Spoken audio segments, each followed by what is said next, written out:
Welcome to the dumbest smart guy podcast on the planet. This is the Central Unintelligence Podcast.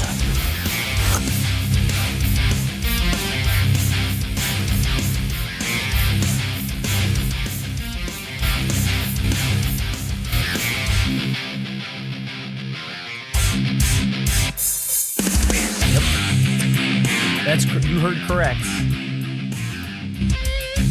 This is yet another fine episode. Hopefully semi-informative at the very least.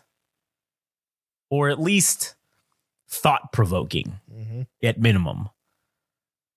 And yes, this is just a couple of idiots talking about shit that they don't know really anything about but find quite interesting. And we claim to be experts on nothing, but you know, we just like to talk about shit that we find funny or noteworthy. This is the Central Intelligence Podcast. This is episode number 27. 27. I thought we said after 15 we were going to stop numbering them. I don't know. I didn't. I think maybe once we get to 30, maybe we'll stop numbering them. Maybe I'll just start calling them like what the main event of the episode is. You know? Maybe that'll work better. I do think that has helped, like with the movies podcast.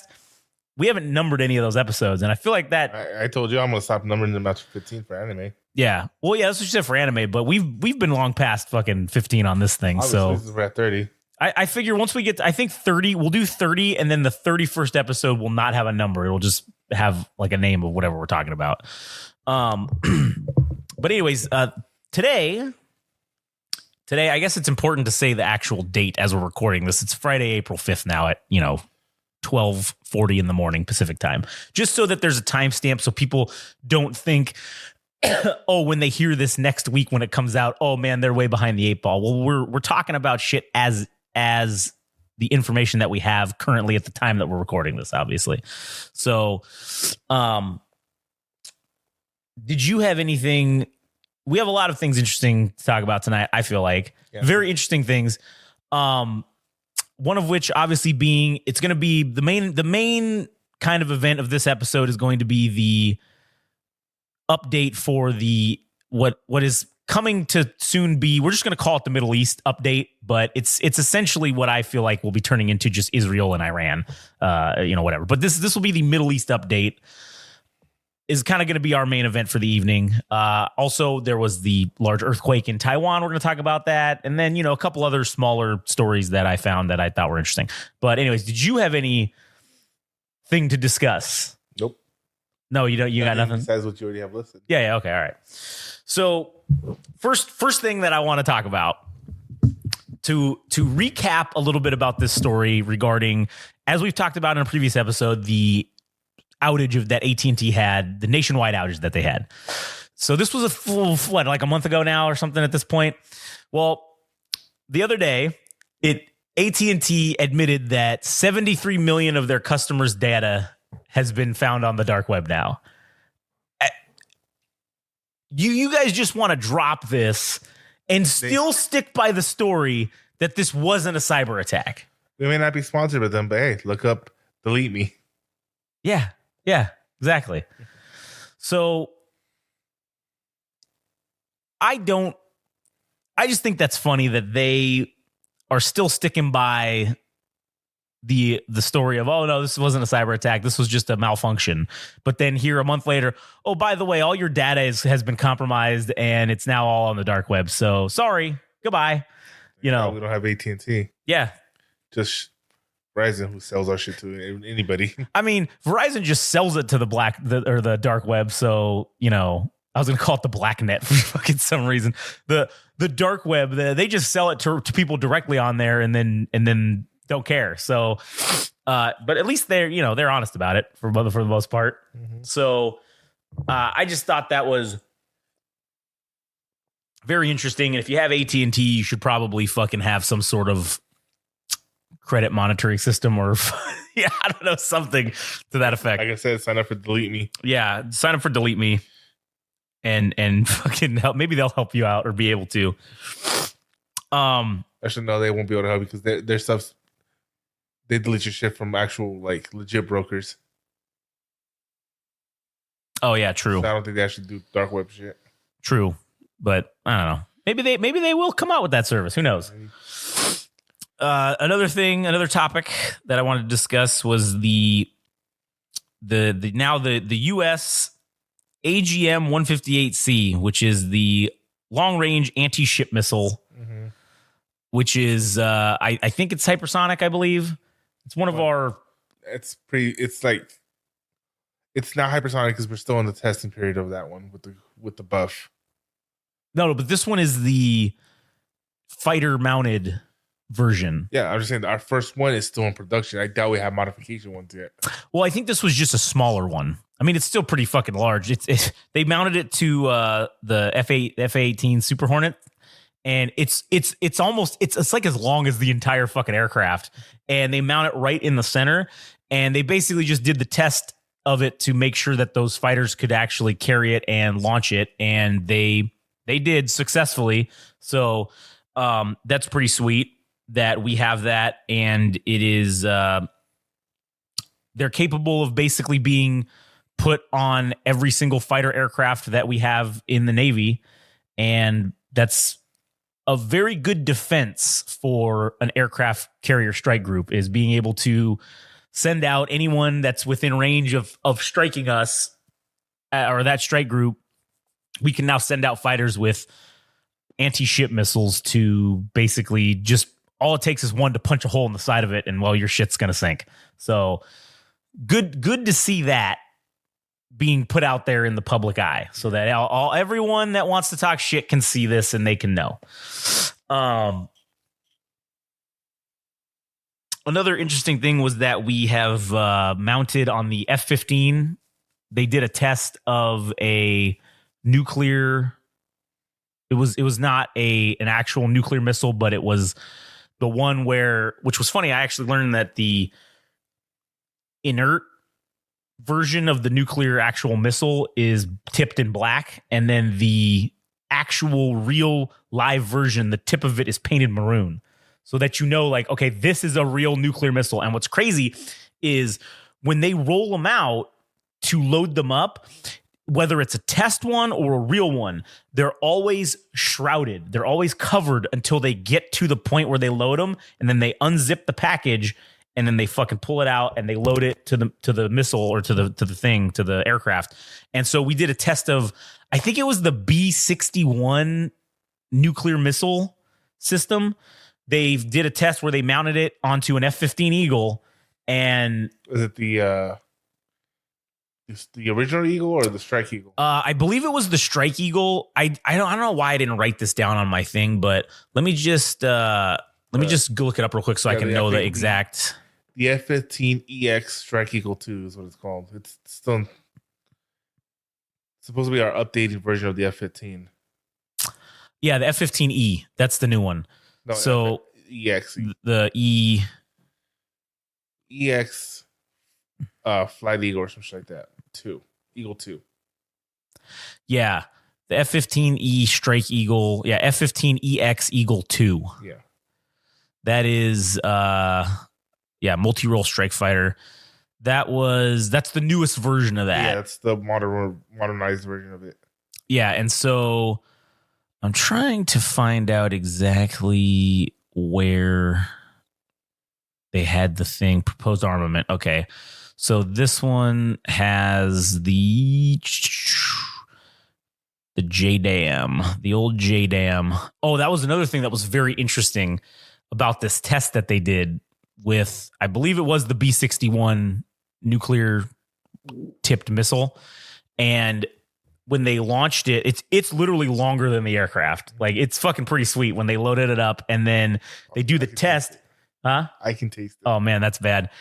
And when they dropped it, it did this thing that the JDAM does where it has these little things that spin it like a football.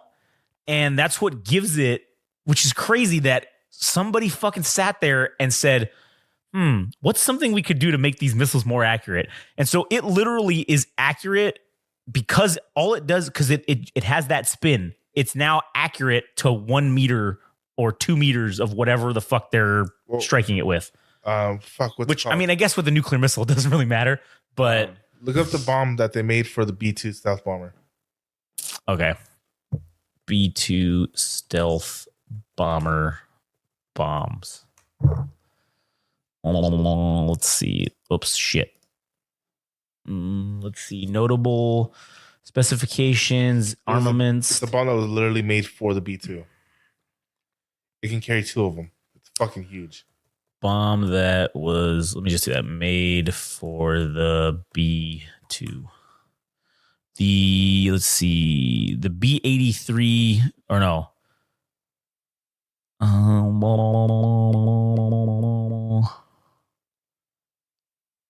Let's see, I'm trying to see, maybe it's okay, it can carry 8 500-pound Mark II JDAM GPS-guided bombs or 16 2,400-pound B-83 nuclear bombs. Let's see. Where's the one where it's just 2 of them? B-61-12, the newest nuclear bomb. No, it's a regular bomb. God, man, that Moab, dude, it's a 30,000-pound bomb, massive ordnance penetrator. Or as we call it, the mother of all the bombs. Moab, yeah, the mother of all bombs. All right, just look up this video then. All right, what's the just put B-2 bombs cone. B-2 bombs cone. Oh, 2 GBU-57AB massive ordnance. Yeah. That's the one, yeah. It's Yeah. the GBU-57AB. Like, it literally, its target was a traffic cone. Yeah. And it hit it dead on. Damn, that's crazy. So now essentially our F-15s are able to be nuclear armed, nuclear armament, nuclear missile armed. Where I wonder if the new upgrades for the F-22 also include nuclear armament. I feel like they're probably going to do I don't that. think so because, well, it can't be stealth then because it has to hang outside because there's no way you could keep it inside the aircraft. So maybe not. Maybe that's not the point. I mean, we have the stealth bomber that can do that. So like, why would you need fighters to do it? Huh? We have like 3 stealth bombers. Yeah, true. What, the F-17, the F-117, technically, yeah, the B-2, and then whatever the fuck bone. the yeah. Well, no, the bone's not stealth. I don't think. It's I think it's partial stealth. It was stealth, but now it's obscured. Oh yeah, that's what it's called, obscured visibility. Same with the B-2. I think it's obscured visibility now. No, because it has the same stealth capability as the F-22, which means it comes up as a bumblebee. Yeah, true. Which is crazy to think about. And the fucking, was it the Su-57? Yeah. Or whatever it was, the 57? The Russian one? Yeah, I think it's the 57. Where it has a cross space of a fucking Boeing 747. Yeah, something larger than itself. Yeah. That's fucking terrible. God damn. Ass and a half. That's something the badass one would... Well, actually, I don't even know if it's a true story. What? Where like the Russians launched that big ass fucking the Admiral cruise ship, whatever, that new warship they made. Uh-huh. And they released it secretly. Mm-hmm. And they're like, oh yeah, our new warship that's gonna end America, whatever. And then one of the US submarines radios the that ship. Yeah. Tells them, hey, your number 3 engine's knocking. Where you guys at? Fucking, we know exactly where you are. Like, I believe the story said that they watched them leave port. That's funny. I mean, that makes sense. We have a very capable detection ability for naval vessels. I mean, especially with our satellite fucking system surveillance that we have, which that eliminated, obviously satellites eliminated the need for things like, well, SR-71. Yeah, or like the U-2 spy plane. Like it eliminated most of those things. The SR-71 eliminated the U-2 spy plane. Yeah, I guess that's true. Remember it got shot down? Yeah. So it needed, I mean, not that we needed to get rid of those things, but it kind of, like you said, it made it irrelevant because they had, they had satellites that they could just wait a day to just, wait for it to come, however many hours it takes to fly around the planet. We can manually move them. Well, yeah, and we have hundreds of them, if not likely thousands of them up there, so we can see anything in the world anywhere at any given time. I was watching a thing with Neil deGrasse Tyson. Apparently, it's not safe to launch planes, satellites anymore. I mean, shuttles. Because of so much satellite debris and shit that's up there? No, that's just we have like 1,000 satellites that are active in the orbit. Mm-hmm. We have like 10 million that are dead in orbit. Damn. So he's just saying they're far enough out that you can launch shuttles and stuff. But he was talking about like that's probably the reason why aliens don't visit us, because they just see us as a junkyard. There's just so much shit around us that they're like, we don't even want to fuck with going through that. It's like going through the like all the houses that you see ones with like the dilapidated jalopies in the fucking yard and shit. Yeah, like the redneck houses where there's like 10 beat down cars in the middle of the front yard. Yeah. That's pretty funny. Then another thing that I wanted to kind of bring up and talk about was this is just a quick thing that's now being thrown out there about essentially U.S. and Chinese scientists working on this bird flu gain of function research now, which it's like, come on, man. This is exactly what caused the whole COVID bullshit, which, as we learned, was all horseshit. But the fear is that the bird flu version of COVID, if they, because obviously they were testing it and it accidentally got out, accidentally on purpose, whatever you want to say, right? It got out. I don't trust anyone's competence level with doing any of this fucking research that it's not just it couldn't just accidentally get out. There's no fucking way that I believe they have enough precautions to make sure, oh yeah, no, it definitely won't get out. No, it could get out. And it's going to get out. And the claim is that, and I have no information on this because I'm not a scientist and I don't know what the fuck, how they're doing it exactly. But the claim is that because of the bird flu, it could likely have a 50% fatality rate, whatever it is that, could actually be legitimately deadly. It could be really what we were told COVID was, but wasn't. This new version of this bird flu could be it. So, put a pause on it quick. Yeah, why you gotta pee? All right, stand by. All right, we're back after a quick bathroom break. It has to go pee. So yeah, I don't know where that's gonna go in terms of fucking the whole gain of function research thing. Who knows where or what that's actually gonna happen? But bottom line is, I stand by my statement of we shouldn't be fucking with this shit, and we should be chilling out, essentially. So you got anything to say on that shit? I said my piece. Frank said his piece. All right. Or is it I have spoken? I have spoken. So another kind of interesting issue is because we talked about before when we did our Ukraine-Russia updates about how Russia has lost a massive amount of fucking personnel, right? And equipment. Tanks. I mean, they lost a lot of tanks. A shit ton. But it's now one of the things that we kind of talked about also before is now the Russian manufacturing sector is starting to turn itself on. And now they're starting to recoup greatly from those losses. And one thing that was confirmed was the Deputy Secretary of State, Kurt Campbell of the United States, right? Mm-hmm. They said that they've confirmed that over the last few months, they have seen basically Russia completely reconstitute its military and recover from the massive losses that they have endured during this invasion. Mm-hmm. And so now the Russians are basically back to the number of personnel that they are at, and even more prior to the invasion of Ukraine. So it kind of also plays into the whole thing that I've been talking about is like, there's a number that there's going to eventually get to where the Ukrainians they're just not going to be able to sustain a fight against it. And now that the Russians have been able to essentially just reconstitute their military again to erase the losses essentially that they've suffered, and now Putin is bringing up in July, they're going to have another draft essentially, or another major conscription effort. They're going to just increase that number by a shit ton. And I think this will kind of play into what we're going to talk about later about our Middle East update, because there's some rumored information that I don't know how accurate it is, but it does kind of make sense involving the Russians in Syria. But we'll get to that later. But that was just an interesting tidbit that I thought that we should, was worth talking about. The losses that the Russians have suffered at the hands of the Ukrainians have basically just been erased. Yeah. And I won't say they've been erased. But. Well, the personnel losses have been just erased. Like the personnel, like now, yes, you've taken out whatever. I don't know what the number was, 100,000, 150,000 Russians over the last couple of years.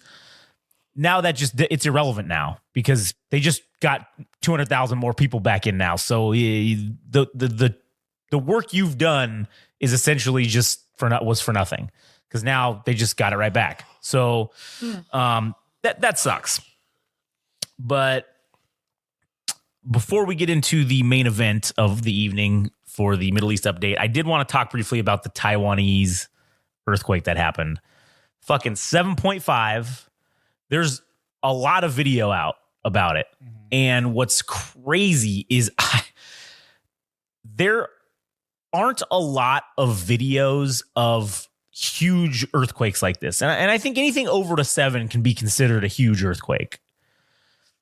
And mainly because a lot of them have been happening over the last 20 or 30 years in places that don't really have a high level of technology. A lot of them have happened in the Middle East. A lot of them have happened in some Southeast Asian countries that are somewhat poor. So you don't have the level of cameras and, surveillance shit up, and people don't have the cell phones like they do in most other countries. So there hasn't been a whole shit ton of video. Yeah, there's been some, but this one I've seen a lot of video, and primarily it's been dash cam footage and then like the little hidden, or not hidden, but the, like the little surveillance cams. Yeah, it's like surveillance cams. And so one of the craziest videos that I saw of this thing, and I don't know if you've seen it, but it was a dash cam on like this fucking, I guess it's like a kind of a highway or whatever. And the cars were going, and the emergency because you can hear too. So there's some song that's playing in the background, and the emergency alert system kicks on. It's that, but their version of it. Yeah. And it kicks on, and some lady's voice comes on and it says some shit in Taiwanese or Chinese or whatever. Fuck, I don't know what language they speak. It's not Mandarin, but it's some kind of offshoot of it, I think. Cantonese. Yeah. So they are talking it. She's saying stuff, and then the cars stop. And then they're on the side of this hill, and you see shit start coming down the hill. So the car in front of them starts backing up, and then this guy starts like, oh shit, backing up. And you see these rocks these giant boulders come rolling down this hill. One of them goes in front of the car that's in front of the filming car. And then one car that's in front of this guy, one boulder ends up coming and just striking it right in the rear end of the fucking car, man, right in the back of it. And it's just huge boulder just crushes the back end of this car. And there's more of these giant boulders just rolling down this hill. And it literally looks like a scene from a movie. Like it looks like it's all CG and none of it's fucking real. Same thing with the buildings that partially collapsed. They're like tipping over. These 8 story tall buildings are just, and they're just at an angle now. And it's crazy to see that because it just doesn't look fucking real. It just doesn't look real at all. And again, it's another reminder to those of us that live here in Southern California and California in general and even people that live on the East Coast that are on the New Madrid fault line, if you live on one of these big ass fault lines, there's a possibility it could eventually go off and have some massive earthquake. Now, luckily for us in California, our standards are pretty high when it comes to earthquake, second highest in the country, in the world, I believe. Yeah. So we should be, there's going to be damage, but, hopefully it won't be from most structures collapsing. It'll be, freeways will probably be fucked and, shit like that. But streets will be screwed. You won't be able to go anywhere because the streets are just going to be destroyed. Oh, sorry, you were saying? When I was taking welding, when I was studying welding in college, mm-hmm. I guess it doesn't matter, RCC. Yeah. The instructor was telling us that because of all the, I think it's called ANIUIS, whatever, the certification you need to become a welder here in California. is accepted across the United States because our standards are so high, are so much higher than the rest of the world. Same with air conditioning. Again, this 10 years ago I took these classes. Yeah. So the standards might have changed. Maybe. But from what he was telling us, like, he didn't tell us about this, but when it comes to the air conditioning side, when it comes to energy efficiency, yeah, there's Japan, Germany, California, and then the United States. And the United States right above Mexico. All the way down here, the rest of the United States, I mean. Yeah, that's funny. That's funny. But yeah, I just think that we need to just cognizant, because then what happened a couple days later, there was like a 6.8 earthquake off of the coast of Japan. And I saw some video of that, and it was fucking shit up in Japan too. And it didn't even strike on the mainland. It was just off the coast. What was the biggest one we had here? I think technically the biggest one was, I think, the San Francisco. Yeah, during the game. Earthquake. California. Let's see. Yeah, okay, so technically I guess the largest one was the Fort Tejon earthquake in 1857, was one of the largest recorded earthquakes in California. Big earthquakes. Let's see here. California Department of Conservation. 1857, 1906, 1872, 1980 was a 7.4 west of Eureka. Was a 1980. Oh, 1992 in Landers. That was a 7.3. So a lot of. We were what? 12? No, 2? 93? Nah, man, I was like, because we were born in 5 or 6. Yeah, like 5 or 6. So we have no memories of it. I mean, I do kind of remember. I remember a little bit about, like, I think it was during the middle of the night. I don't think I think we felt it, but it wasn't like super crazy. But it was pretty good. Mm-hmm. And it was Northridge. Maybe that's the one. That was in 94. That was a 6.7, but that wasn't as big as like these. But I think that I remember waking up and then seeing news, because my dad was downstairs watching the news about it or something, and they were all up, and I was just like, oh, I was up too, because it woke me up. And then I think I was hungry, so I was eating like Lucky Charms or some bullshit, if I remember right, at like 1 a.m. or whenever the fuck it happened. It was really early in the morning. Oh, they let you eat? Yeah, I think they were just like, oh yeah, we're probably all gonna die now, so whatever, go ahead. No, I'm just like, if I woke up at 1 o'clock in the morning and asked for a snack, the snack would begin to be the back of a hand. Yeah. Well, they were already up. Normally that wouldn't be the case, but they were already up. So I guess they were just like, oh yeah, here, whatever. We're already awake. You ain't going back to sleep now. So, yeah. So 7.9 is the biggest we've had recorded in California. Yeah, it was in 1857. Yeah, which is fucking huge. Wait, how do we even record that?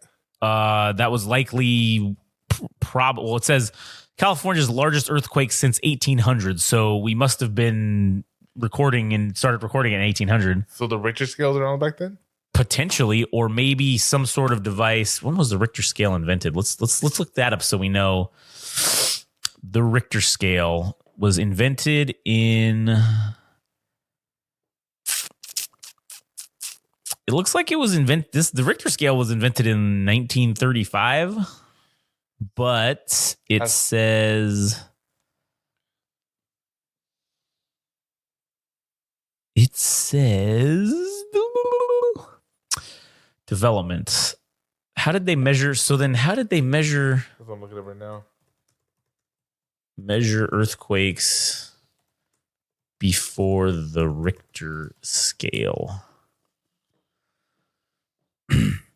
Oh, okay. So for earthquakes prior to about 1890, magnitudes have been estimated by looking at the physical effects plus the human effects. And so that's kind of how they determined what it was. So really, we don't even know if that was actually accurate. But that's kind of what they were going off of. So you do have some actual, shit by the scales or you can kind of estimate, I guess, what it is, but it's not 100% accurate. So anyways, just a reminder to be cognizant that shit could happen depending on where you live, and also to just be aware. Just be aware that if some shit like that happens, the government ain't going to come save your ass. So you might as well fucking figure it out. And what's going to suck about that too is, like I said, in a major one, if we have like an 8 or a 9, it's going to be total destruction of the streets. Even if your house is still standing and buildings are still standing, the streets are just going to be fucking crumbled and you're not going to be able to drive on those. So you're likely not going to be able to get anywhere. So it's always good to have some, you know, some shit saved up, I guess. Anyways. All right. So with that, we also, you know, not thoughts and prayers because that's fucking stupid, but you know, our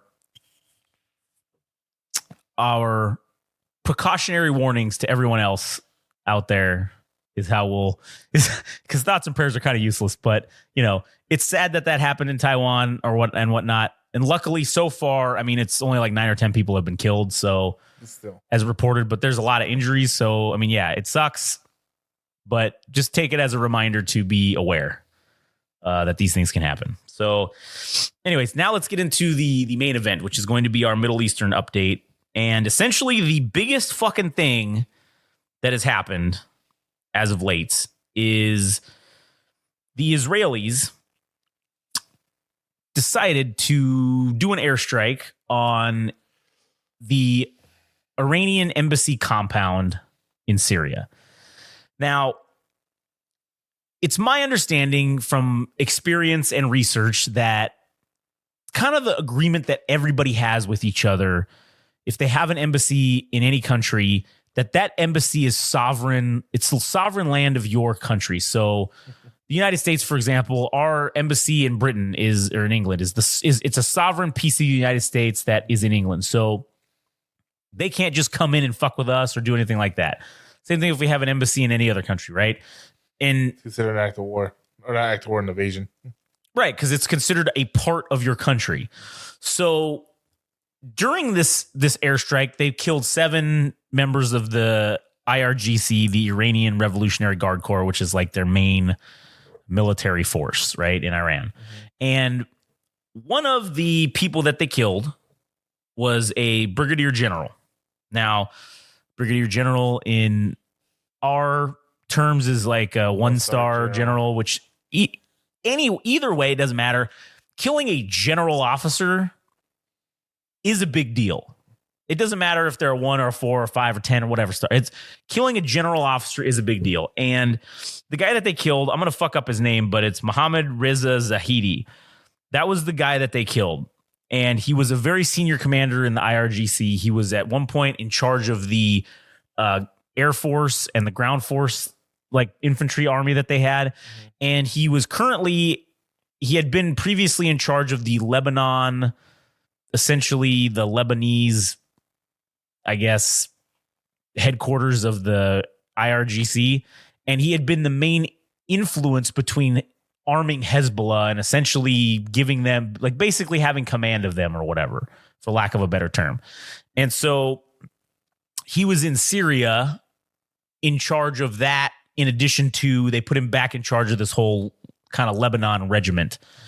And so because of Hezbollah's harassment of Israel as of late, I guess the Israelis decided to just fucking cut the head off the snake or try to do some shit like that. And so they did it. Now the Iranians are obviously fucking very pissed about this. And the Israelis are basically just kind of like, oh, well, this is war. This is what happens when you fuck around. You will find out.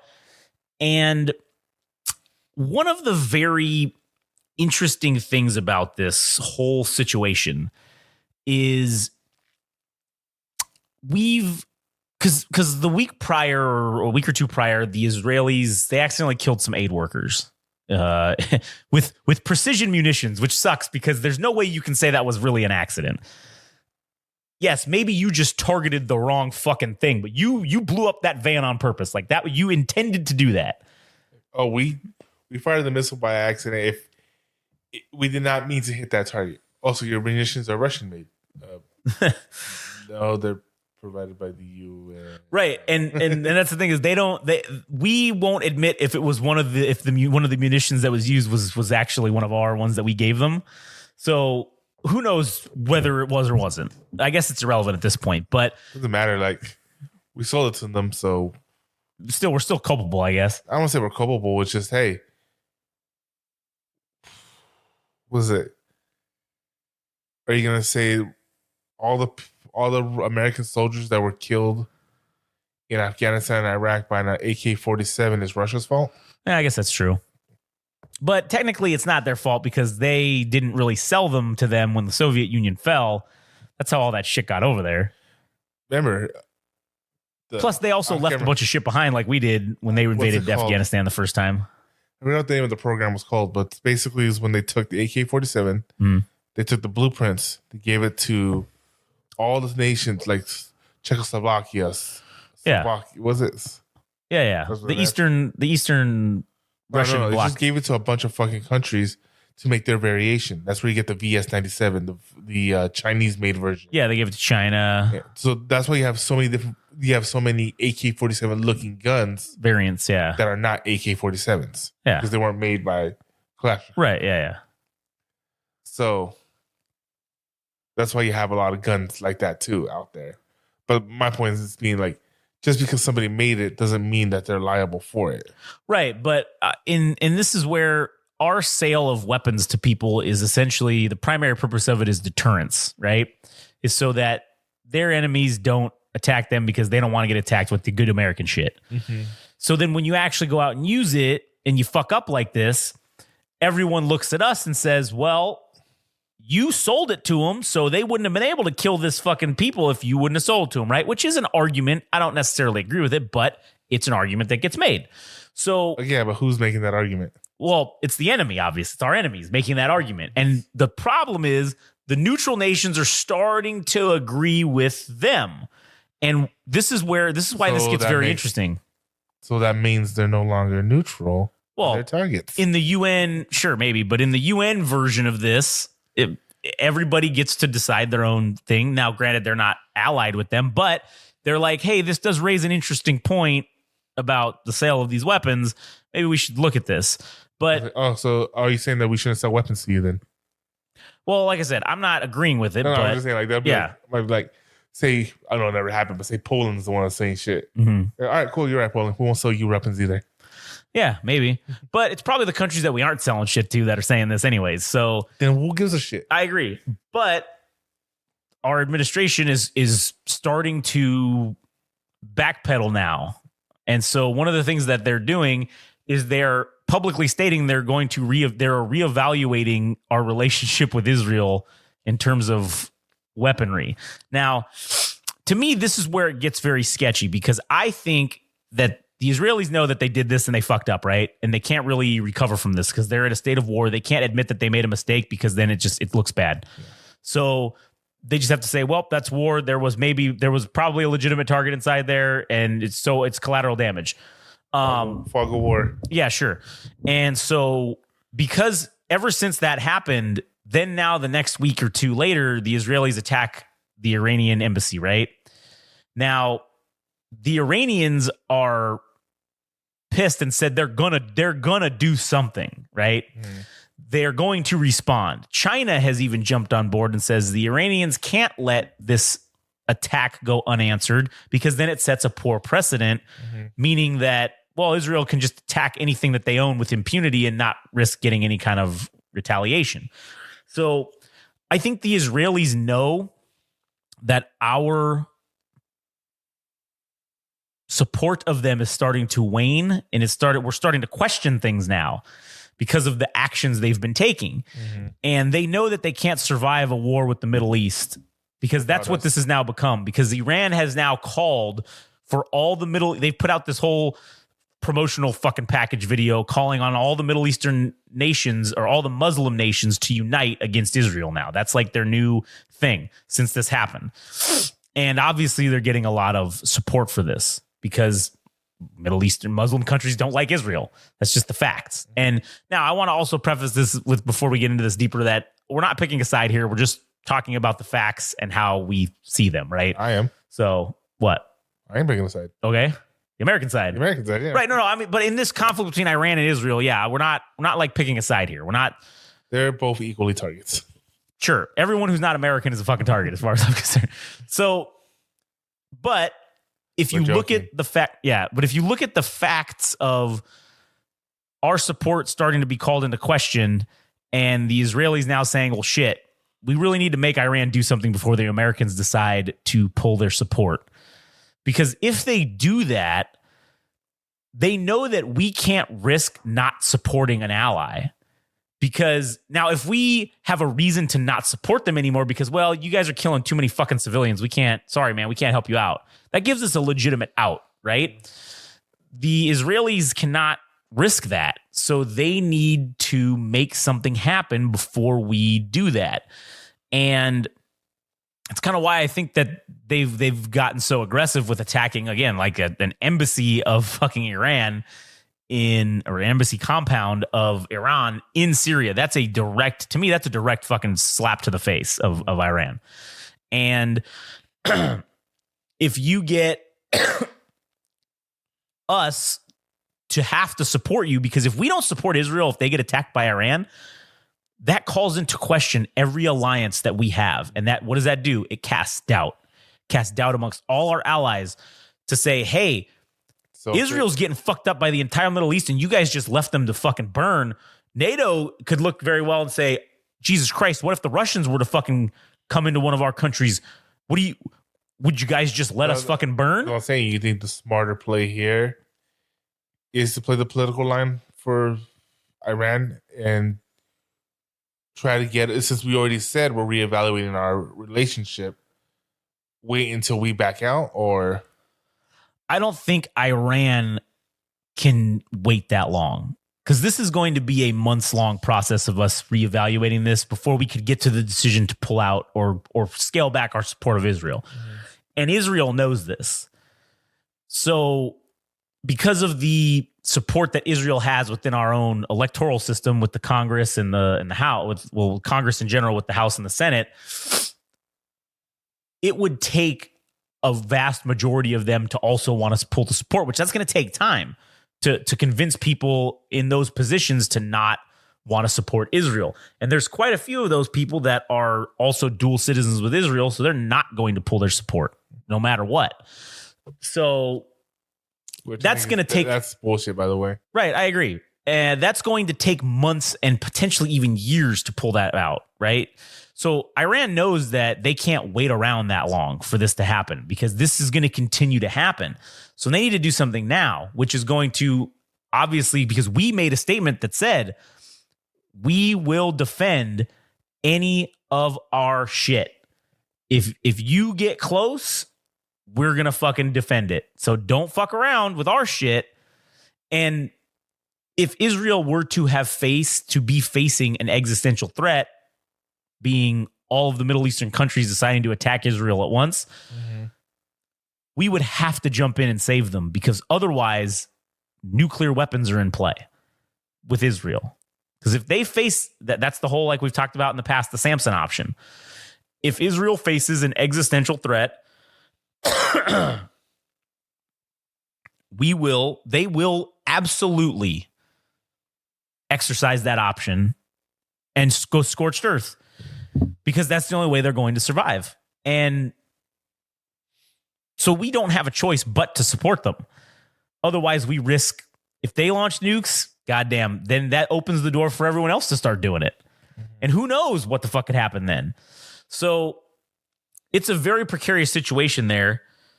Now, also additionally, since this has happened, which it's very fucking convenient, but since Iran has come out and talked all this shit and said all these things, there's a terrorist group that's based in Iran. It's called Jaish ul Adi. And I know I'm probably fucking that up, but essentially they are it's like Baluchistan or something, which is a portion of southeast Iran that these people are ethnically Baluchi or something, which is, and again, this was a lot of fucking shit I had to read through to get to this info, but basically they believe that the Iranians or the Persian people have stolen their land from them, of this nation of Baluchistan, and they are a terrorist group that wants to take it back, right, for themselves. So they're anti-Iranian. Iran has been saying for years that this terrorist group is backed and funded in part by the United States, because anyone who's anti-Iran, well, why would we not help them out, right? So it makes sense. Well, now this week, as this shit has been happening, this terrorist organization took over a police station in southern Iran. Jeez. They also took over a very large IRGC regional headquarters / weapons depot in the city of Rask. Okay. So they have been taking key intersections as well and taking them over to stop the flow of supplies. And now they just essentially armed themselves with the Iranians' own weaponry. So this has been an action that's continuing. This is still continuing and ongoing. The Iranian sources are claiming that they've put this to rest, but there's still video popping up of them fighting currently. So this is still a very active situation within Iran. It's very convenient that now that they're talking about retaliating directly against Israel, now all of a sudden this terrorist group that is allegedly backed by the U.S. comes in and starts causing problems within their own country, right? And you don't have to be a rocket scientist to put those pieces together to figure out, okay, one is directly related to the other, that this is the reason why this is happening is because they're talking about going and taking direct action against Israel. And one of the things that Israel has done is they've begun to heavily bolster their air defenses over their entire country. And there's no official number because they obviously don't want that out there, but it's being reported as a large recall of their reservists that were not currently active. So Israel is bolstering itself for what they are anticipating is going to be what I think is a repeat of the old 7-Day War back in the fucking 70s or 60s, which was basically a large contingent of Middle Eastern countries attacking Israel all at once, which this is what this is likely going to turn into. Iran is prepping a force of 12,000. They're claiming in Jordan, which one of the things that's interesting, if you look at the map of Israel, if you look at everyone that surrounds them, they're surrounded by Jordan, Lebanon, Syria, and by their enemies, right? And Egypt, over there, and then also parts of Why is this zooming in? I didn't want to. And also parts of Saudi Arabia. Then we're going to see an F-35 get shot down. I mean, it may very well could happen, especially. I mean, the Israelis, have them. So, I mean, we could see that happen. I don't know. There will be a massive campaign, though, against them. And if this goes down the way it looks like it's going to go down, it's going to be a very tumultuous fucking period in history. And the Israelis are also, I saw a video of the city of Haifa, which they were thinking that retaliation is coming. They know it's coming. So they were evacuating civilians from this town, or civilians were evacuating themselves. And it was just massive lines to get out of the city, right? Like just massive fucking traffic jams all over the place. Iran made a comment saying now all Israeli embassies worldwide are legitimate targets, and Israel is evacuating multiple embassies that they believe are in the danger zone of retaliation, right? So Israel has also begun jamming all GPS signal over Tel Aviv. They have effectively jammed everything. So any sort of guided missiles are going to likely have a hard time. I think that's part of their reason for doing it, is any guided missiles are going to have a hard time getting into Tel Aviv, at least, right. Which I think they believe that Iran may strike Tel Aviv directly. So, and Israel, in response to that, has, and that's a confirmed fact that they're jamming the signals, and they the CIA now has put out some things saying that they believe retaliation is imminent from Iran within the next 48 to 72 hours. It varies, but within the next 2 or 3 days, they think Iran's going to do something. Now, what they're exactly going to do, who the fuck knows? No one can predict what the fuck they're going to do. Who knows what their response will be? It might be something stupid and kind of inconsequential, or it could be something fucking crazy that kicks some shit off. So we'll have to just stay tuned to see what it says. But the IDF does believe that they are preparing for a large scale response, what they're calling a large scale simultaneous attack by multiple fronts. And that essentially means they think that they're going to just be attacked from every single direction at one time, which could very well happen. They also believe that there are several indications that they believe that they've found that Iran may use long-range ballistic missiles, drones, or some sort of cruise missiles to strike them, which, is possible. Israel notified us that if Iran decides to target the territory of Israel, that they will respond. Mm-hmm. Now, what that response will be is not known, but I imagine if Iran directly launches missiles or drones at Israel, they will attack Iran directly. I think that's like they will use missiles. The Israelis don't have the capability to invade Iran at this point, but they can launch some missiles at them, and that's likely what will happen.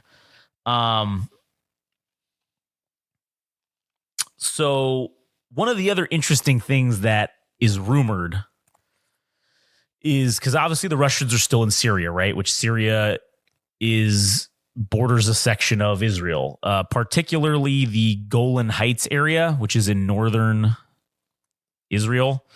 Mm-hmm. That area also sort of exists in Syria, right? Part of it's in Syria, part of it's in Israel, according to the shit that I've seen. And so one of the rumors going around, which I don't know how valid it is, but it does make sense if you think about it. The Russians have sent a large amount of tanks into Syria, and the supposed direction that they're heading is they're being sent to the border area or that region of the Golan Heights area of Syria. Mm-hmm. And so if that's a message sending to Israel, hey, yeah, we've potentially got all this Russian armor that will at least distract you at the minimal portion. So it'll just expend your resources even quicker and tie up all your resources to fend off these assholes potentially, if they're going to fucking somehow get involved or do something, which again, it makes sense because BRICS, they're all financially allied with each other. So militarily, yes, they would need to support each other. And with Putin talking all the shit that he's been talking over the last several weeks, I don't think they'll directly attack a NATO nation yet, but Israel's not part of NATO. So there is no Article 5 clause with Israel. We could, and this is the dangerous game that they're playing. There could be an Article 5 if, like you said, we get involved. Right. And then they attack us. Right. That's what I'm saying. Like, if Israel gets attacked by one of them, there's no Article 5. Are we the only nation to ever use Article 5? Yeah, I think we are. Because it was after 9/11. Yeah. That was the only time it's ever been activated. So, and you know what? Let me just double check that, because I feel like there might have been one more time, but I think that's right. North Atlantic Treaty, Article 5, blah, blah, blah, blah, blah. Article 5, it was only once. So it was the NATO or the September 11th, the 9/11 attacks. They enacted Article 5, and that was it. Does that show that NATO is a deterrent? It's not a deterrent for terrorist organizations, but it's a deterrent for other countries for sure. Yeah, I can say that no other country has used it. Right. Well, there have been a lot of threats of activating it, but no one's actually done it. So, other than that one time, which was a legitimate reason to activate it, I guess. Sure. But essentially, this is where we get into that dangerous game of if we are forced to come to the aid of Israel, we can't really say no at this point because, like I said, it's bad. We can't say no, but if we get involved, we're gonna be like, all right, we're here. You do what I say. Well, right. Well, that's what I'm saying. And okay, so we can't say no to them. No, because if we say no, because my point is that if we get involved, we're gonna have to fucking yeah, we're gonna have to take over the whole thing. And no, I'm saying we have to put the leash on them. Well, right. We're just gonna have to take over the whole operation and just say you're gonna do what we say if you want our help. And basically, what we're gonna tell them is, you dig in, and that's it. We're just gonna be defense now. Yeah, there's no going into other countries. Yes. We're just gonna defend, and that's it. And then if they don't listen to us, and that's at our point, we you know what? We can't help them. We tried. So then that's where at that point maybe it becomes whatever. But I think like in terms of the PR of it, if we tell them no, then NATO wonders, hey, no, we gonna help them. But when they refuse our help is when we say, okay, we're done. Well, yeah, even then, I don't think that. Well, again, the Israelis need our help to survive. I'm saying that's so the only way this gets worse is if they don't listen to us, right? Or if, again, and this is where I don't know how it works with NATO, but if we're there and we get attacked, I don't think that counts as being able to invoke Article 5. I think it has to be like on your home, like your homeland or whatever. So I don't think it counts for forces abroad. So that's why I think that it won't trigger Article 5 if we get attacked, which this could be a very, this is going to be, and I kind of have said before that I think the Middle East is going to be the thing that sucks us in. And then once that pops off, that's where Russia and China now are going to say, okay, Russia's going to make the push because they've recapped all their losses. Now they can do that. They can make the push to take all of Ukraine, and we're tied up there. And potentially, if they want to go ahead and invade a NATO country, go ahead, because then, okay, Article 5 will get declared.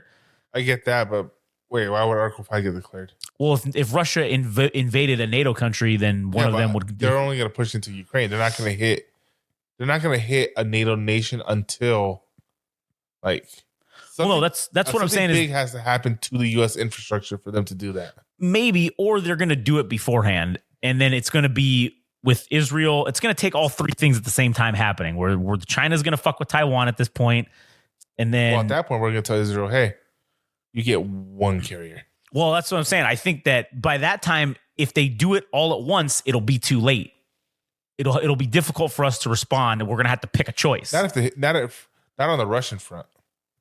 Well, yeah. Hopefully, they can handle their own shit over there in fucking NATO town. Hopefully, they can hold off the Russians. The Ukrainians held off the Russians with our equipment, and they were the poorest country in Europe. Well, here's the thing. That's what we learned the last episode or whatever when we did that deep dive on the Russian shit. Was we learned that their poor planning was the reason why this whole thing happened. So I think obviously they will have likely learned from that, and this is where a lot of people that discount the Russians and all that stuff, honestly, that's just wrong, because you can't underestimate your enemy, because that's when you're going to lose. Mm-hmm. And I think all the NATO countries talking shit saying, oh, Russia's the paper tiger and blah, blah, blah. That's folly. I hope it's just fucking complete and utter. No, that's not folly. What is it? That's just trash talking. That's what I'm saying. Well, I hope that's all it is just shit talking. I hope it's becoming doctrine where no one becomes, and I think that's starting to happen. I think people are starting to be like, oh, civilians we can't. Are starting to say that. We say that because it's a joke. Yeah. There is no way heads of states are looking at Russia and saying they're not a threat. We're saying it as a joke. Right. There's no way there's no way military heads are going to say that. And if they are, they shouldn't be in that position. Right. Well, I don't think our military heads are saying that, but I do think that some of the European versions. Poland wants to just get some. All right, they just want to go in. Germany's definitely not saying that. Well, yeah, France also. France is already in the fetal position. France is the only one wanting to send people into the Ukraine. They're having to hold their ass back, which is fucking crazy. That's just showboating. Maybe, but no, but seriously, it's like, I don't think any military actually thinks Russia is not a threat. I don't actually, unless you're. No, even they're thinking, they would always think. I don't think there's a nation out there that actually truly believes that militaristically. The civilian mindset, absolutely. Politicians, of course, because they're fucking idiots. Right. But I don't think the military actually sees them as that. Otherwise, we would have stopped spying on them if we thought that. Yeah, maybe. But I still think that, again, that mentality is not what we need. We need to truly continue to accurately estimate our enemies and not assume that they're just horrible, because that's when shit goes sideways. And like right now with the situation, this is going to likely turn into a war on three fronts. Mm-hmm. And that's where we potentially don't have the capability to fully man all three of those and fight the wars, which is why we're going to need NATO to fucking get their shit together. And again, they've all been underspending the budgets they're supposed to spend. Mm-hmm. And over the last 20 fucking years. Except for Poland. Right. But I'm talking about most of them. Right. Recently, they started going on a spending spree. Right. But most of them have not done this. They've been underspending. So as long as they can hold their own. Well, Sweden came in at that mark. Yeah. But like I said, how many countries are in NATO? There's a shit ton of them. And literally, I think like 10% are shit. It might even only have been us, Poland, and like a couple other people that were actually spending the amount that was supposed to be spent. And again, those things were put in place for a reason, to be prepared for this eventuality. So if the Russians get involved, it's going to be madness. And I don't know if that thing that I said about them being in Syria and putting more tanks there is true, but I will say this, it does make sense. It's a sound tactical move to send a message to Israel and to send a message to the West of saying, hey, we're still here, and yeah, we can keep this bullshit in Ukraine going on and also do this too. So, No, that's one thing they don't want to flex on us. Logistics. Yeah, they can't do it. No one can do it like us. But at the end of the day, that's like hitting your first 3-pointer and trying to show off to Michael Jordan. And saying that you're the best. Yeah. So, whoops. So, yeah, I don't know. Fuck LeBron.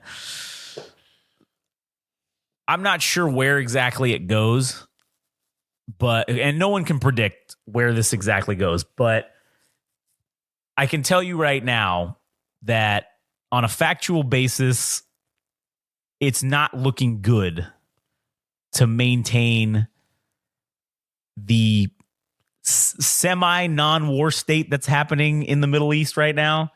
Mm-hmm. It's going to likely become a full-blown conflict soon.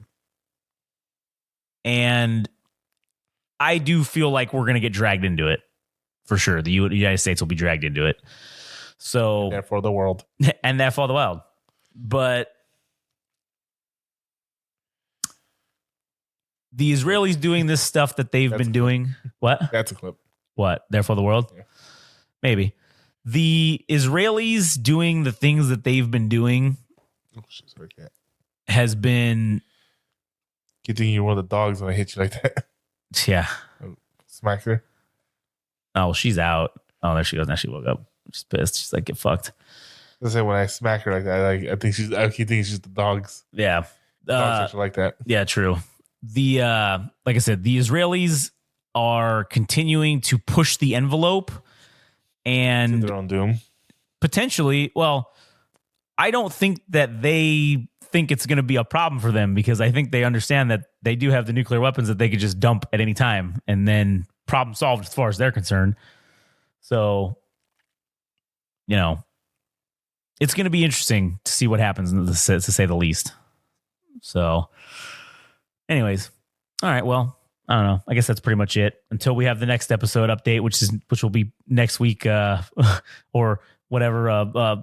Israel launches nuclear weapons. I don't know, but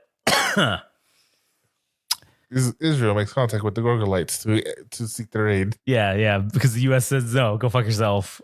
But I don't know. Russia and U.S. join forces against Israel, against the Grogolites. Against the Dunanites. Dunanites. So, yeah, that's it. I think for this. You got anything else? Nah. All right, cool. We cleared an hour, so we'll be good. All right. Well, Cool. anyways, go listen to our shit on other stuff, our other podcasts, GameRageMagazine.com, Game Rage Magazine on the social medias. And just remember we're a couple idiots and we just talk shit about our opinions and what we think is interesting. But we do also research some of this stuff, or most of the stuff. So don't discount that as well. But we're not claiming to be experts. What's that word? What? Research? I don't know what that means. Why'd you say it? I don't know. I just saw it was written down on the paper and I was supposed to say it. All right. I don't know. Anyways, all right. Well, that'll be the end of it. So thanks for listening and we'll catch you on the next one.